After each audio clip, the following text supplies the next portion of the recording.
Hello my dear friends, welcome to study with Abhilasha. आज के इस वीडियो में हम जॉइंट स्टॉक कंपनी के बारे में समझेंगे। ये भी एक बिजनेस ऑर्गेनाइजेशन का फॉर्म होता है जिसे हम नॉर्मली कंपनी या जॉइंट स्टॉक कंपनी कहते हैं। So let's start the video. सबसे पहले इसके मीनिंग को देखते हैं कि कंपनी या जॉइंट स्टॉक कंपनी किसे कहते हैं। Joint stock company is a voluntary association of persons for profit having a capital divided into transferable shares, and the persons having shares in a company are known as shareholders. मतलब joint stock company एक voluntary association है persons का, यानी कुछ लोग मिलकर एक same business करते हैं जिसका मेन उद्देश्य होता है प्रॉफिट कमाना, जिसकी कैपिटल जो होती है, जो भी वो पूंजी लगाते हैं, वो शेयर्स में डिवाइडेड होती है। शेयर किसे बोला जाता है? उस कैपिटल का एक छोटा सा अंश या छोटा सा टुकड़ा जिसे शेयर बोलते हैं, और जो पर्सनस इन शेयर्स को खरीदते हैं वही सभी इसके ऑनर होते हैं, जिन्हें शेयर होल्डर्स कहा जाता है। इन शॉर्ट कंपनी एक ऐसा एसोसिएशन है जिसमें कुछ लोग मिलकर काम करते हैं, या काम उनमें से कुछ ही लोग करेंगे, बाकी सब लोग उसमें पैसा लगाते हैं कैपिटल, जिसे शेयर्स के रूप में जो कैपिटल डिवाइडेड होती है, और उन शेयर्स को जो खरीदते हैं उस कंपनी के अंदर या जो उसके मालिक होते हैं उन्हें शेयर होल्डर्स कहा जाता है। अब कंपनीज़ भी हमारी 2 टाइप्स की होती हैं, public company and private company, जिसके बारे में भी हम डिटेल में पढ़ेंगे अच्छे से। Each joint stock company shares is transferable, and if the company is public then its shares are marketed on registered stock exchange.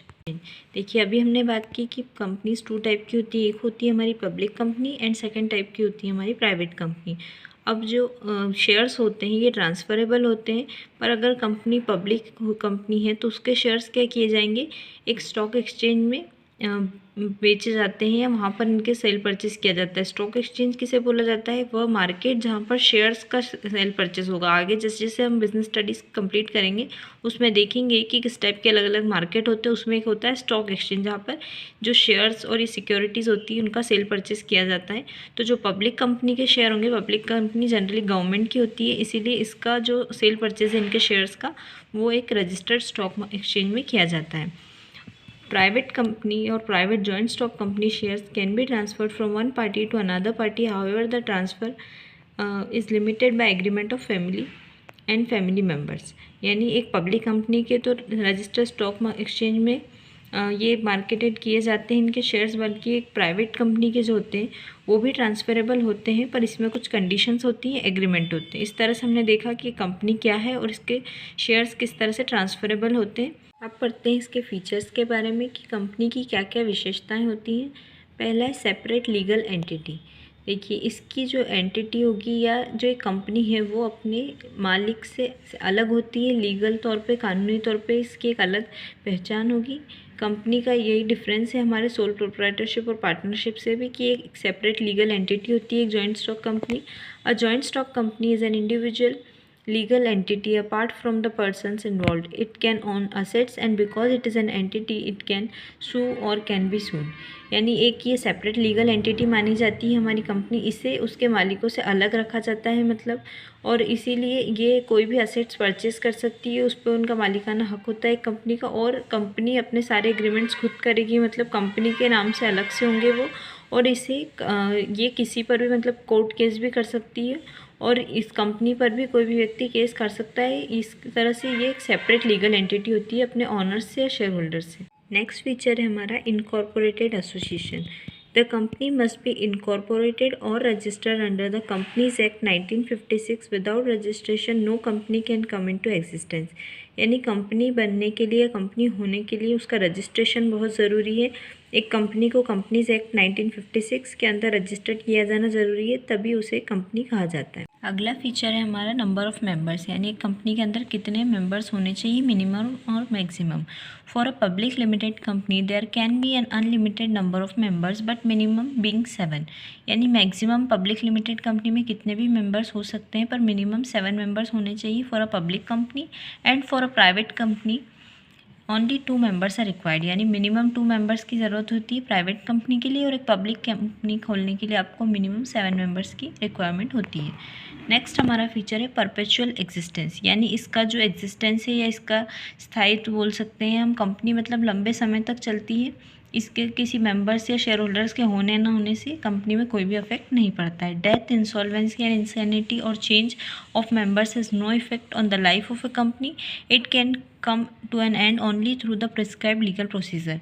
यानी कंपनी कब बंद होगी? एक लीगल प्रोसीजर के थ्रू ही कंपनी को बंद किया जा सकता है। किसी भी मेंबर के आने जाने से, शेयर होल्डर्स के डेथ, इंसॉल्वेंसी, इन सभी कारणों से कंपनी के एग्जिस्टेंस पर कोई भी इफेक्ट नहीं होता है। नेक्स्ट हमारा फीचर है लिमिटेड लाइबिलिटी। यानी कंपनी में जो मेंबर्स होते हैं उनकी लाइबिलिटी लिमिटेड होगी, यानी उनके दायित्व अनलिमिटेड नहीं है। जैसे कि हमने देख रहे थे सोल प्रोप्राइटरशिप पार्टनरशिप में जो लाइबिलिटी होती है मेंबर्स की वो अनलिमिटेड होती है, जबकि ये कंपनी के अंदर जो लाइबिलिटी होगी वो लिमिटेड ही होगी। The liability of every member is limited to the nominal value of the shares bought by him और to the amount guaranteed by him. यानी जितना पैसा आपने कंपनी के अंदर लगाया है, जितने आपने शेयर्स खरीदे हैं, उतनी आपकी लाइबिलिटी होगी कंपनी के अंदर। ऐसा नहीं है सोल प्रोप्राइटरशिप या पार्टनरशिप की तरह की मेंबर्स की लाइबिलिटी अनलिमिटेड होगी, क्योंकि ये सेपरेट लीगल असिस्टेंस है इसका अपने कंपनी का अपने मालिकों से, इसीलिए इसमें जो मेंबर्स की लाइबिलिटी होती है वो लिमिटेड होती है। नेक्स्ट हमारा फीचर है common seal. It is the official signature of the company and is affixed on all the important documents of the company. एक कंपनी की कॉमन सील होना ज़रूरी है, क्योंकि हमने देखा कि ये अपने शेयर होल्डर से अलग होती है, तो जो भी सिग्नेचर साइन डॉक्यूमेंट्स ये करेंगी उसके साथ में ये कॉमन सील कंपनी की होती है, जिसके थ्रू ही ये किसी भी कॉन्ट्रैक्ट में इंटर करती है। तो ये हमने देखी कंपनी के फीचर्स, जो कि होगा कि वो एक सेपरेट लीगल एंटिटी है, एक परपेचुअल एग्जिस्टेंस होता है इसका, मेंबर्स कितने होने चाहिए, लाइबिलिटी कैसी होती है, कॉमन सील होती है, इसको रजिस्टर किया जाना ज़रूरी है। अब देखते हैं कुछ एग्जांपल्स की कंपनी, आखिर हमारे भारत में जो जो कंपनियां चल रही हैं उनके कुछ एग्जांपल्स देखते हैं, जिससे आपको और क्लियर होगा कि कंपनी कहाँ किसे जाता है। कुछ एग्जांपल्स यहाँ पे कंपनी के दिए हुए हैं। पहला Indian oil corporation limited, Tata Motors limited and Reliance industries limited. इनके नाम आई होप आप लोगों ने भी अच्छे से सुने होंगे। ये कंपनीज़ हैं, यानी एक जॉइंट स्टॉक कंपनी का फॉर्म है। ये एग्जांपल्स हो गए उसके। आज के इस वीडियो को हम यहीं एंड करते हैं। नेक्स्ट वीडियो में हम देखेंगे कि कंपनी के फॉर्मेशन के लिए क्या क्या स्टेप्स होती हैं, यानी कंपनी को कैसे आप बना सकते हैं, कंपनी कैसे फॉर्म की जा सकती है, जो बहुत इंपॉर्टेंट टॉपिक है। आई होप आपको आज का ये वीडियो अच्छे से समझ में आया हो, सारा टॉपिक आपको क्लियर हुआ हो। और प्लीज़ लाइक ज़रूर कीजिएगा अगर समझ में आया होगा, और चैनल को सब्सक्राइब करना मत भूलिएगा। Thank you for watching.